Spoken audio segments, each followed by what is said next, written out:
Everyone, कैसे हैं आप लोग। होपफुली अच्छे होंगे और मैं आपको बता दूं मैं भी अच्छा हूं। तो लास्ट क्लास में बेटा हमने किया था टाइम ऑफ सप्लाई। आज की क्लास में हम स्टार्ट करने जा रहे हैं अपना नया चैप्टर वैल्यू ऑफ सप्लाई, जिसे वैल्यूएशन भी बोला जाता है। तो देखते हैं बेटा वैल्यूएशन के provision value of supply chapter में। चलिए शुरू करते हैं।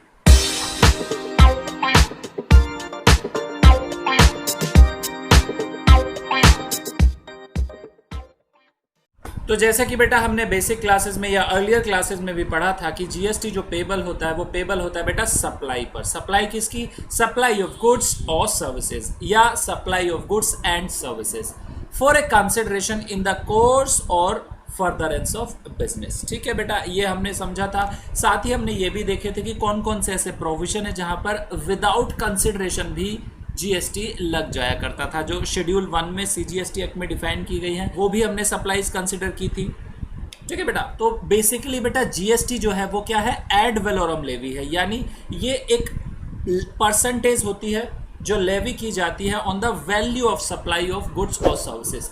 तो इस चैप्टर में हम क्या सीखने वाले हैं बेटा? इस चैप्टर में हम बेसिकली सीखेंगे वैल्यू ऑफ सप्लाई, यानी सप्लाई की कौन सी वैल्यू है जिस पर जीएसटी जो है वो लगता है। हालांकि हम अर्लियर क्लासेस में बेटा ये सीख चुके हैं कि इंटर स्टेट सप्लाई या इंटर स्टेट सप्लाई पर कौन सा जीएसटी का एक्ट एप्लीकेबल होता है। Section 15 of the CGST act supplemented with the chapter 4 determination of value of supply of CGST rules. देखिए क्या बात कर रहा है बेटा लॉ, यहाँ पर लॉ बात करता है कि जो सेक्शन 15 है सीजीएसटी एक्ट का, उसके साथ साथ ही चैप्टर 4 सीजीएसटी रूल्स का जो बेटा चैप्टर 4 है determination of value of supply, से भी इस चैप्टर के साथ बेटा पढ़ा जाता है। रूल्स को क्यों पढ़ा जाता है, क्या जरूरत है रूल्स पढ़ने की, तो ये सारी बातें भी हम सीखेंगे इस चैप्टर में।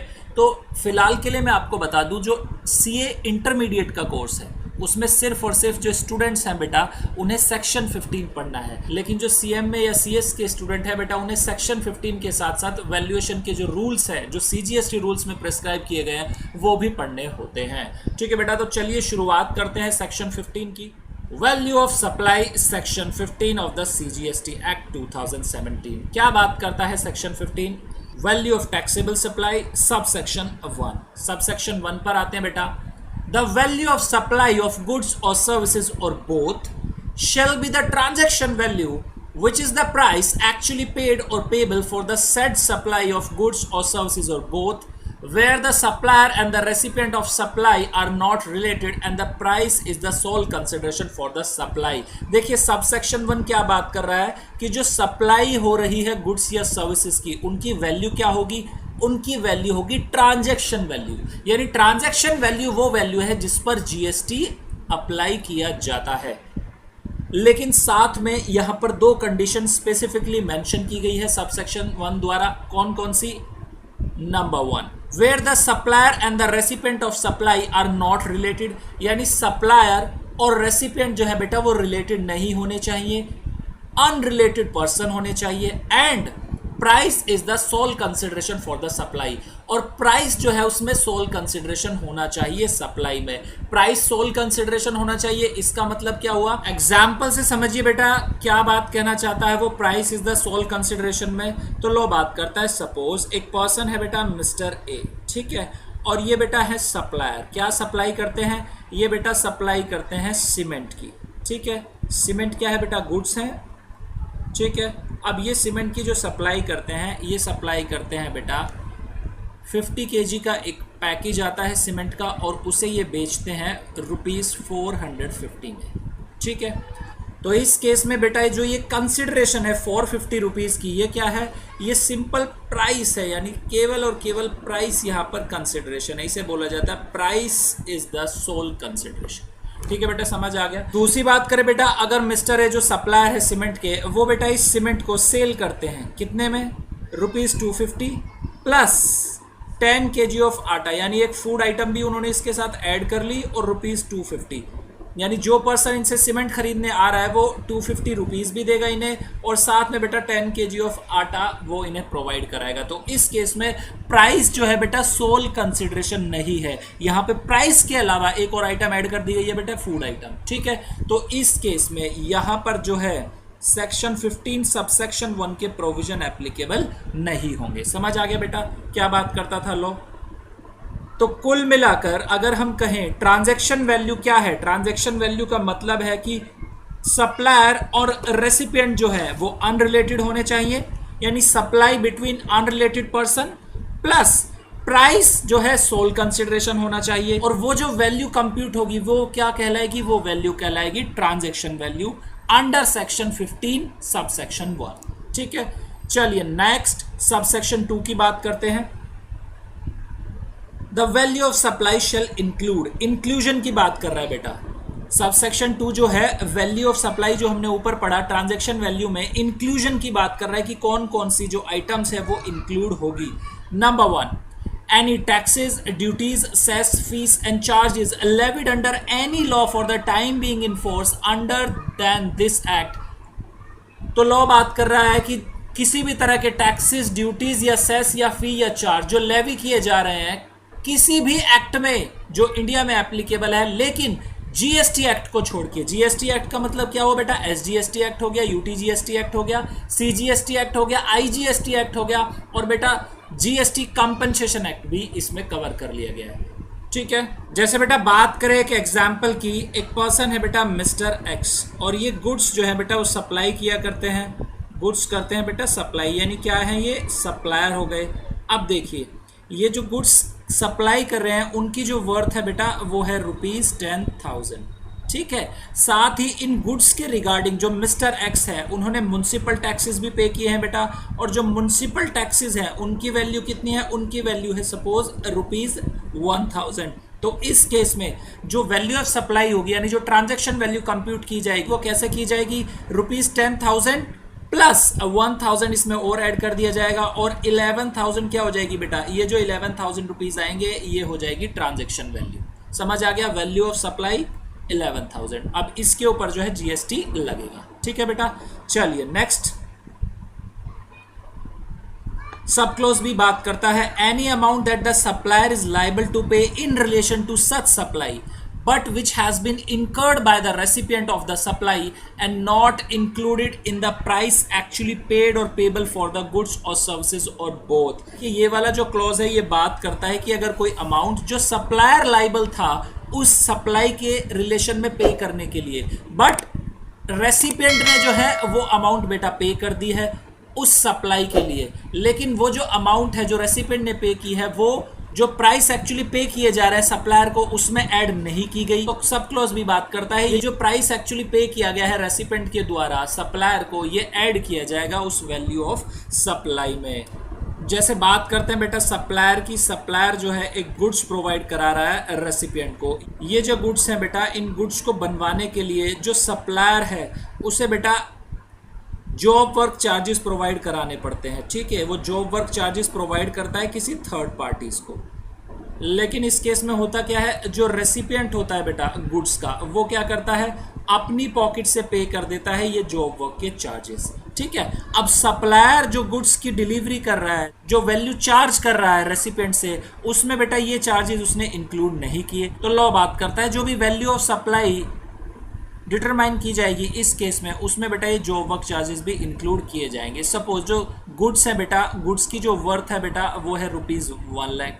ठीक है, और जो जॉब वर्क के चार्जेस हैं जो रेसिपिएंट ने पे किए हैं अपनी पॉकेट से वो है सपोज बेटा ₹10,000। तो इस केस में वैल्यू ऑफ सप्लाई क्या होगी, वैल्यू ऑफ सप्लाई हो जाएगी 1,00,000 प्लस 10,000, यानी 1,10,000 जो है इसमें वैल्यू ऑफ सप्लाई हो जाएगी। ठीक है बेटा, समझ आ गया। चलिए नेक्स्ट पॉइंट की बात करते हैं। नेक्स्ट है बेटा sub clause C, incidental expenses including commission and packing charged by the supplier to the recipient of a supply and any amount charged for anything done by the supplier in respect of the supply of goods or services or both at the time of or before delivery of goods or supply of services। देखिए क्या बात करते हैं इसमें, देखिए बेटा sub clause सी बात करता है इंसिडेंटल एक्सपेंसेस जिसमें कमीशन को इंक्लूड कर लेगा और पैकिंग चार्जेस जो भी सप्लायर चार्ज कर रहा है, किससे, रेसिपिएंट से चार्ज कर रहा है उस सप्लाई के रेस्पेक्ट में, वो सारी की सारी अमाउंट जो है बेटा वैल्यू ऑफ सप्लाई में इंक्लूड की जाएगी। साथ ही यहां पर देखिए कितना वाइड कर दिया गया है scope, any amount charge for anything done by the supplier in respect of supply of goods और सर्विसेज और बोथ। अगर सप्लायर कोई भी अमाउंट चार्ज कर रहा है किस रेस्पेक्ट में, सप्लाई के रेस्पेक्ट में, गुड्स की या सर्विसेज की, तो जो भी अमाउंट चार्ज की जा रही है वो क्या हो जाएगी बेटा, वैल्यू ऑफ सप्लाई का पार्ट बन जाएगी। लॉ ये बात करता है। अब अमाउंट जो है कितनी भी हो सकती है, और नेचर क्या है, नेचर कोई भी हो सकता है बेटा। लॉ ने वर्ड क्या यूज किया है, anything done by the supplier in respect of supply eight the time of और बिफोर डिलीवरी ऑफ गुड्स और सप्लाई ऑफ सर्विसेज। तो लॉ बात क्या कर रहा है बेटा, जो अमाउंट सप्लायर ने चार्ज की है रेसिपिएंट से, कब तक वो अमाउंट चार्ज कर सकता है, डिलीवरी कर रहा है गुड्स की या सप्लाई कर रहा है सर्विसेज की, उस टाइम या उससे पहले जो भी उसने अमाउंट चार्ज किया रेसिपिएंट से वो इंक्लूड कर लेंगे। जैसे बात करें बेटा कोई इंस्पेक्शन या सर्टिफिकेशन चार्जेस हैं गुड्स के रिगार्डिंग, वो भी उसमें इंक्लूड हो जाएंगे। अगर कोई मशीनरी है रेसिपिएंट की और सप्लायर जो है मशीनरी को बेटा इंस्टॉल कर रहा है रेसिपिएंट की साइट पर, तो जो इंस्टॉलेशन चार्जेस हैं या बेटा टेस्टिंग चार्जेस है उस मशीनरी के, तो वो भी इंक्लूड कर लिए जाएंगे। ठीक है बेटा। दूसरे चार्जेस की बात करें तो बेटा कोई डिजाइनिंग चार्जेस है या लोडिंग है या पेमेंट चार्जेस है, तो इस तरह के जो चार्जेस होते हैं वो इसमें इंक्लूड कर लिए गए हैं। समझ आ गया बेटा। ध्यान देने वाली बात जो है वो लास्ट वाली लाइन है, वो क्या बात करती है, eight the time of delivery of goods और सप्लाई ऑफ सर्विसेज और बिफोर डिलीवरी ऑफ गुड्स और सप्लाई ऑफ सर्विसेज। जिस समय डिलीवरी की जा रही है गुड्स की या सर्विस प्रोवाइड कराई जा रही है, या डिलीवरी या सर्विस प्रोवाइड कराने से पहले जो भी एक्सपेंस इनकर्ड कर रहा है बेटा, कौन, सप्लायर, उन गुड्स के रेस्पेक्ट में या सर्विस के रेस्पेक्ट में, वो सारी की सारी अमाउंट जो है वैल्यू ऑफ सप्लाई का पार्ट बन जाएगी। ठीक है। सब क्लोज डी, इंटरेस्ट और लेट फी और penalty for delayed payment of any consideration for any supply. ये क्या बात करता है पॉइंट, इंटरेस्ट मिल रहा है या लेट फी मिल रही है या पेनल्टी मिल रही है सप्लायर को, किस वजह से, डिलेड पेमेंट की है रेसिपिएंट ने कंसिडरेशन की सप्लाई के अगेंस्ट, तो उस केस में जो भी इंटरेस्ट है, लेट फी या पेनल्टी है वो इंक्लूड कर ली जाएगी वैल्यू ऑफ सप्लाई में। याद करें बेटा कल हमने टाइम ऑफ सप्लाई किया था इनके रिगार्डिंग, तो वहां पर हमने पढ़ा था कि जब ये इंटरेस्ट या लेट फी या पेनल्टी या डिलेड पेमेंट रिसीव्ड हो रही है सप्लायर को, तभी वो इनका इनवॉइस इशू किया करता था। जिस डेट को मिला करते थे उसी डेट को इनवॉइस इशू किया जाता था। ठीक है बेटा। सब close E, subsidies directly linked to the price excluding subsidies provided by the central government and state government. देखिए क्या बात कर रहा है सब क्लोज ही बात कर रहा है, सभी तरह की सब्सिडीज को जो है इंक्लूड कर लिया जाएगा किस में, वैल्यू ऑफ सप्लाई में। बट वो सब्सिडीज जो सेंट्रल गवर्नमेंट या स्टेट गवर्नमेंट प्रोवाइड करा रही है उन्हें छोड़ दिया जाएगा, वो इंक्लूड नहीं होंगी। साथ ही सब्सिडी कौन सी इंक्लूड की जाएगी, subsidies directly link to the price, जो डायरेक्टली लिंक करती है प्राइस से। जैसे मैं बात करूं आपसे एक एग्जांपल की, सपोज बेटा मिस्टर सूर्यांश जो हैं ये एक सप्लायर हैं, ठीक है, सप्लायर हैं ये, और ये बेटा गुड्स जो हैं उनकी सप्लाई करते हैं। जिन गुड्स की ये बेटा सप्लाई करते हैं उसकी अमाउंट होती है बेटा ₹100 पर यूनिट। अब बेटा इन्हें स्टेट गवर्नमेंट जो है सब्सिडी प्रोवाइड करा दिया करती है ₹30 पर यूनिट की। तो लॉ क्या बात करता है बेटा, लॉ बात करता है डायरेक्टली लिंक्ड सब्सिडी है प्राइस से, उन्हें बेटा इंक्लूड कर लिया जाएगा वैल्यू ऑफ सप्लाई में। बट अगर स्टेट गवर्नमेंट ने या सेंट्रल गवर्नमेंट ने सब्सिडी प्रोवाइड की है तो उसे बेटा प्राइस में इंक्लूड नहीं किया जाता। तो इस केस में जो वैल्यू ऑफ सप्लाई होगी वो क्या हो जाएगी बेटा, ₹70 पर यूनिट। ठीक है, समझ आ गया। अगर इस केस में बेटा गवर्नमेंट जो है वो डोनेशन प्रोवाइड करा देती, सपोज डोनेशन प्रोवाइड करा देती बेटा ₹10,000 की, तो उस केस में जो है बेटा ये रिड्यूस नहीं होती, क्योंकि लॉ ने जो वर्ड यूज किया, क्या यूज किया है, direct link subsidy with price. Price से डायरेक्ट लिंक अगर सब्सिडी है तो ही रिड्यूस की जाती है। ठीक है, चलिए एक्सप्लेनेशन की बात करते हैं। For the purpose of this sub section the amount of subsidy shall be included in the value of supply of the supplier who receives the subsidy। Explanation क्या बात कर रही है बेटा, एक्सप्लेनेशन बात करती है कि जो सब्सिडी की अमाउंट है वो वैल्यू ऑफ सप्लाई में इंक्लूड की जाएगी। कौन से सप्लायर की वैल्यू ऑफ सप्लाई में इंक्लूड की जाएगी, जो सप्लायर सब्सिडी रिसीव कर रहा है। सब सेक्शन 3 की बात करते हैं बेटा, the value of supply shall not include any discount which is given. देखिए डिस्काउंट के रिगार्डिंग एक्सक्लूजन के प्रोविजन है। तो देखिए बेटा सेक्शन 15 सब सेक्शन 1 ने बताया कि ट्रांजैक्शन वैल्यू यानी वैल्यू ऑफ सप्लाई क्या है।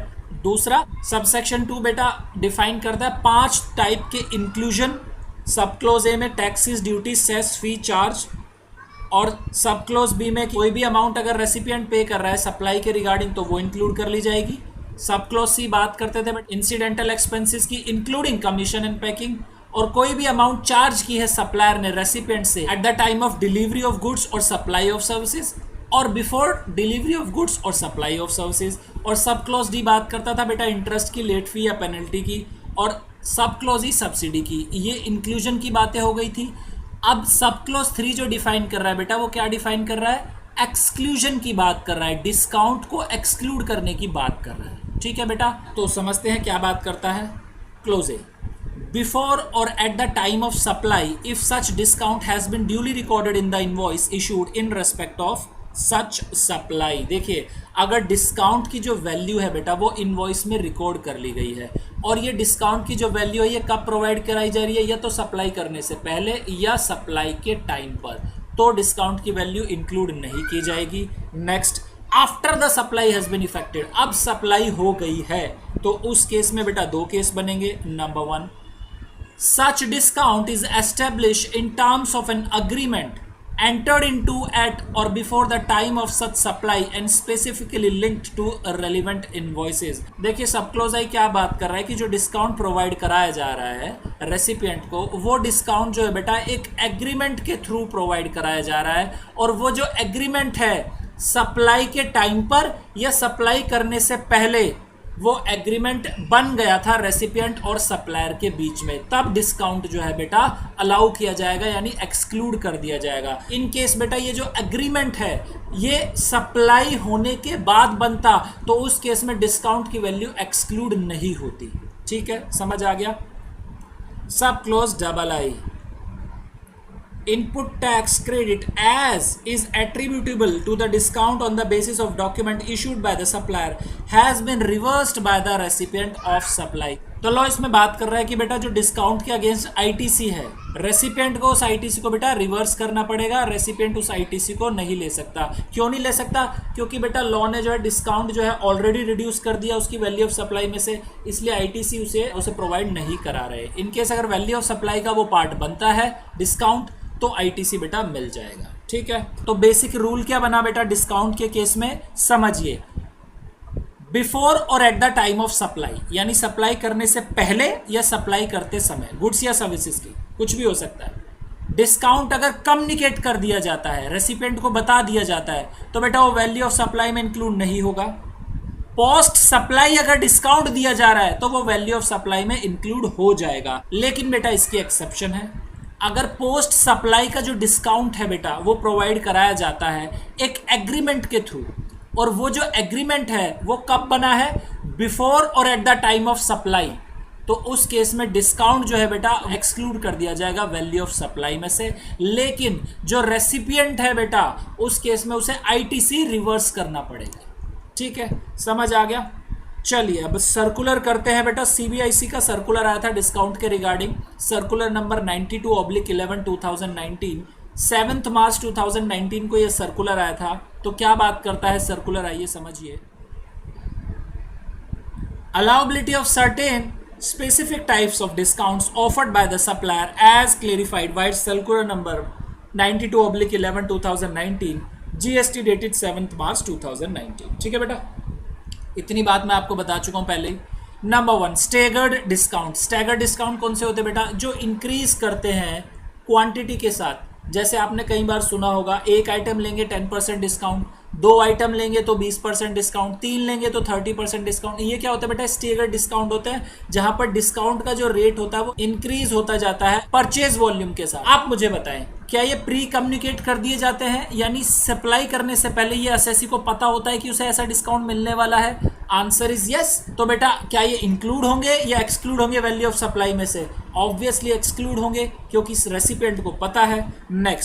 Next is periodic year ending discount, volume discount. Basically ये जो डिस्काउंट होते हैं बेटा ये ऑफर्ड किए जाते हैं सप्लायर के थ्रू अपने स्टॉकिस्ट को। जैसे बात करें, सप्लायर जो है अपने स्टॉकिस्ट को बताता है कि अगर आप परचेज करते हैं 10,000 पीसीस की इन ईयर तो 1% का एडिशनल डिस्काउंट मिलेगा, और 15,000 पीसीस आप खरीदते हैं इन ईयर तो एडिशनल जो है 2% का डिस्काउंट मिलता है। तो बेसिकली ये जो डिस्काउंट होते हैं बेटा ये एग्रीमेंट के बेसिस पे होते हैं, यानी रेसिपिएंट और सप्लायर के बीच में एग्रीमेंट बना होता है, और एग्रीमेंट के थ्रू जो है डिस्काउंट प्रोवाइड कराया जाता है। लेकिन जैसे एग्रीमेंट का नाम आता है आपको ध्यान आ जाना चाहिए, अगर एग्रीमेंट बन रहा है बिफोर और at the time of supply, तो बेटा अगर ये पोस्ट डिस्काउंट भी मिल रहा है रेसिपिएंट को, तो बेटा क्या हो जाएगा, अलाउड हो जाएगा, यानी एक्सक्लूड कर दिया जाएगा वैल्यू ऑफ सप्लाई में से। इन केस अगर ये जो एग्रीमेंट है पोस्ट सप्लाई के बाद बना है, तो बेटा फिर ये डिस्काउंट जो होता है वो इंक्लूड रहता है वैल्यू ऑफ सप्लाई में, एक्सक्लूड नहीं किया जाता। ठीक है, समझ आ गया। Next, secondary discounts. Secondary discount क्या होते हैं बेटा, बेसिकली ये वो डिस्काउंट होते हैं जो सप्लाई के टाइम पर पता नहीं होता इन डिस्काउंट के बारे में।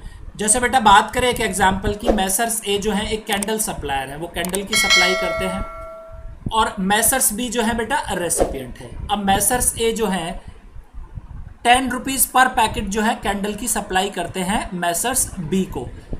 सप्लाई करने के बाद मैसर्स ए जो है बेटा रीवैल्यू करते हैं अपने कैंडल के प्राइस को, तो जब वो रीवैल्यू करते हैं तो प्राइस हो जाता है 9 रुपये पर पैकेट। तो इस केस में अब मैसर्स ए जो है क्रेडिट नोट इशू कर देते हैं मैसर्स बी को ₹1 पर पैकेट के हिसाब से। तो लो यहाँ पर बात कर रहा है, ये जो ₹1 पर पैकेट का जो डिस्काउंट एक तरीके से दिया जा रहा है मैसर्स बी को, ये बेटा एक्सक्लूड नहीं होगा। क्यों नहीं होगा, क्योंकि पोस्ट सप्लाई डिस्काउंट है, और साथ ही ऐसा कोई एग्रीमेंट बिफोर और at the time of supply messrs A और मैसर्स बी के बीच में भी नहीं बना। तो इस वजह से ये डिस्काउंट जो है बेटा वैल्यू ऑफ सप्लाई का पार्ट रहेगा, इस पर जीएसटी लगेगी ही लगेगी। ठीक है बेटा, चलिए सेक्शन 15 पर वापस आते हैं। Next subsection 4, where the value of supply of goods और सर्विसेज और both cannot be determined under subsection 1, the same shall be determined in such manner as may be prescribed। देखिए बेटा, सबसेक्शन 4 बात करता है कि अगर सबसेक्शन 1 के according value of supply of goods या सर्विसेज नहीं डिटरमाइन की जाती, तो वो डिटरमाइन की जाएगी एज मे बी प्रिस्क्राइब्ड, यानी रूल्स आ गए बेटा, रूल्स के अकॉर्डिंग वो डिटरमाइन किए जाएंगे, और रूल्स यहाँ पर बेटा गवर्नमेंट ने स्पेसिफाई कर दिए हैं। ठीक है, तो सबसेक्शन 1 में क्या लिखा हुआ था बेटा, सबसेक्शन 1 में लिखा था कि जहां पर प्राइस जो है सोल कंसिडरेशन है और सप्लायर और रेसिपिएंट रिलेटेड पर्सन नहीं है, तो उस केस में वैल्यू ऑफ सप्लाई क्या होगी, ट्रांजैक्शन वैल्यू। यानी दो कंडीशन में से अगर कोई भी एक कंडीशन नहीं होती तो वहां पर क्या है, सबसेक्शन 4 का रोल आ जाएगा। अगर प्राइस जो है सोल कंसिडरेशन नहीं है तो रूल्स आ जाएंगे बेटा, सप्लायर और रेसिपिएंट रिलेटेड पर्सन नहीं है तो रूल्स आ जाएंगे बेटा। समझ आ गए, दोनों में से कोई एक भी कंडीशन अगर ब्रीच होती है तो रूल्स आ जाएंगे। Subsection 5, notwithstanding anything contain in subsection 1 और सबसेक्शन 4, सबसेक्शन 1 को भी ओवर रूल कर रहे हैं बेटा और सबसेक्शन 4 को भी ओवर रूल कर रहे हैं। The value of such supplies as may be notified by the government on the recommendation of the council shall be determined in such manner as may be prescribed। तो subsection 5 क्या बात करता है बेटा, subsection 5 बात करता है कि सर्टेन सप्लाईज के रिगार्ड वैल्यूएशन जो है रूल्स में प्रिस्क्राइब की गई है। समझिए बेटा difference between subsection 4 and subsection 5। Subsection 4 जो बात करता है वो बात करता है कि अगर सबसेक्शन 1 में दो कंडीशन में से कोई सी भी एक ब्रीच हो जाती है तो सबसेक्शन 4 लगेगा, वैल्यूएशन जो होगी रूल्स के अकॉर्डिंग होगी। सबसेक्शन 5 क्या बात करता है, subsection 1 over rule, subsection 4 over rule.